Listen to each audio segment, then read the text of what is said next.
ఎరుక లక్షణము 9.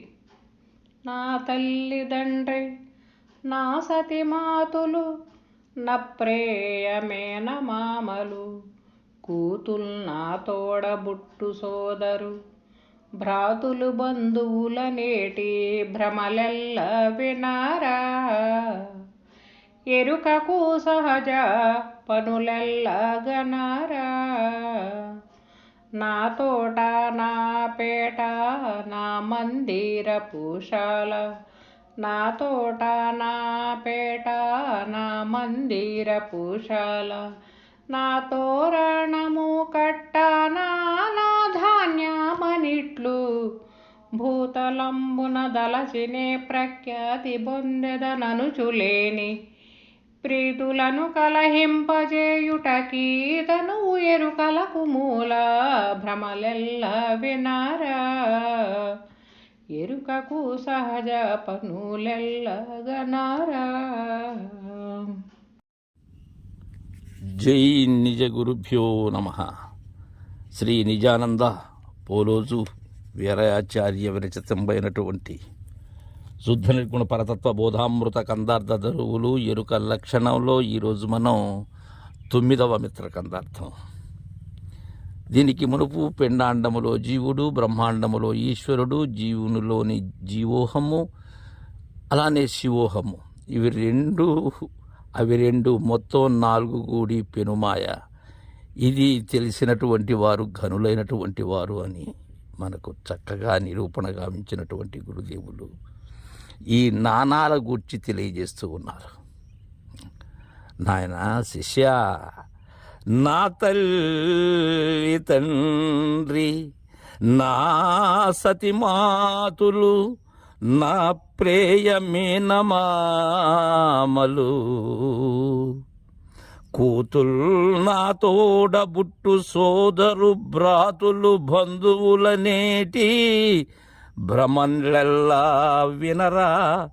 ఎరుకకు సహజ పనులెల్లా గనరా.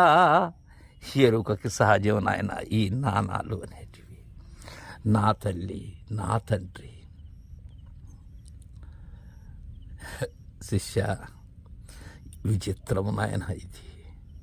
అన్నీ నీవే అయ్యుండి తల్లి నీవే, తండ్రి నీవే, అలానే భార్య నీవే, మాతులు మేనత్త, అలానే ప్రియమైనటువంటి మేనమామలు, ఇవన్నీ వేరే కాదు శిష్య. ఎలా అంటే సిద్ధాంతకర్త ఒక విషయం చెప్తారు నాయన. ఈ నాణాలు, ఆ నాణాలు అనేక నాణాలు నాయన. నా అనేక నాణాలు అనేక నాణాలే. ఆ నాణాలకు నాణాలే అనర్థకాలు శిష్య. ఇది నిజం.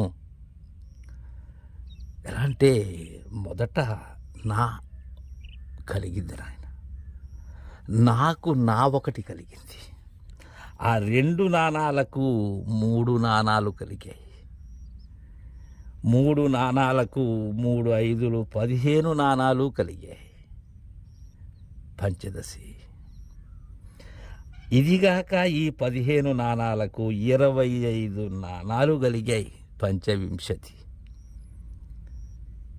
కొన్నిటికి 17 నాణాలు, కొన్నిటికి ఒకటి కలిగి అనేకమై ఇలాంటి నాణాలను పెండ్లి చేసుకుని అన్నిటికీ అన్ని నాణాలై, ఆ నాణాలు అనేక ప్రపంచములై, ఆ నాణాలకు నానా కులములై, ఇలా ఉంది నాయన ఇది. ఈ నా తల్లి నా తండ్రి నా సతి భ్రాంతి నాయన ఇది. నీ ఉన్నంతసేపే, నేనున్నంతసేపే ఈ నాణాలు. ఇవన్నీ కూడా భ్రమలెల్లా వినరా. ఇవన్నీ కూడా భ్రమ. అన్నీ నా ప్రతిరూపాలే. ఇవి ఎరుకకు సహజమని తెలుసుకోవాలి శిష్య. ఇంకా నా తోట నా పేట నా మందిర పూశాల నా తోరణము కట్ట నానా ధాన్యమనిట్లు. నా తోట, ఈ తోటంతా నాది.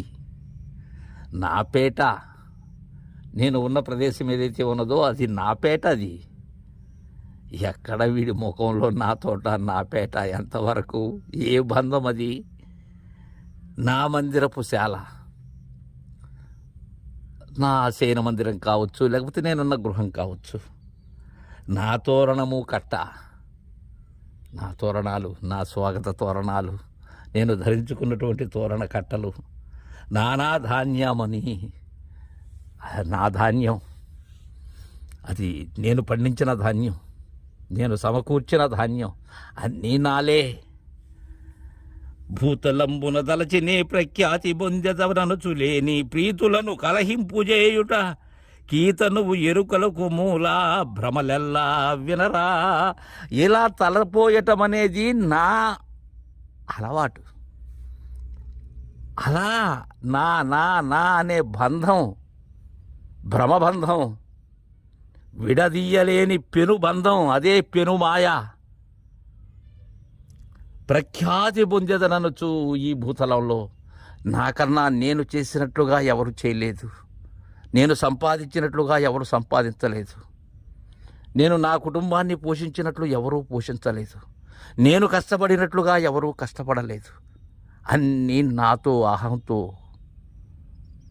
ఏమీ లేదు, తెల్లారితే ఏమీ లేదు, ఇది ఆగితే అంతకన్నా ఏమీ లేదు. లేని ప్రీతులను కలహింపు చేయుట, లేనటువంటి ఏ బంధము లేనటువంటి దానికి అనుబంధాన్ని పెంచుకుంటున్నాను నేను. ఆ కళని యథార్థం అనుకుంటున్నాను. ఆ కళ మేల్కొల్పేటువంటి గురువు దగ్గరైతే ఈ నా తెగిపోతుంది, ఇక నా నిలవదక్కడ. అప్పుడు సమరసం వస్తుంది. అది బోధ దృఢీకరణం. ఈ తనువు ఎరుకలకు అంటున్నారు ఇక్కడ పోలోజు వీరయ్య ఆచార్యులు. ఈ గుర్తులు ఏదైతే ఉన్నావో గుర్తే శిష్య, అన్నీ గుర్తులే. నా తల్లి, నా తండ్రి, నా భార్య, నా మేనత్తలు, నా మేనమామలు, నా కూతుర్లు, నా కుమారులు, ఈ బంధువులు, ఇవన్నీ కూడా భ్రమ. ఇవి ఎరుకకు సహజం నాయన, ఇవి అసహజం కాదు. నా లక్షణం ఇది, అందుకే ఇది ఎరుక లక్షణం అని చెప్తున్నారు అని తెలియజేశారు. తర్వాయి మిత్ర కందార్థం రేపు ముచ్చరించుకుందాం. జై గురుదేవా.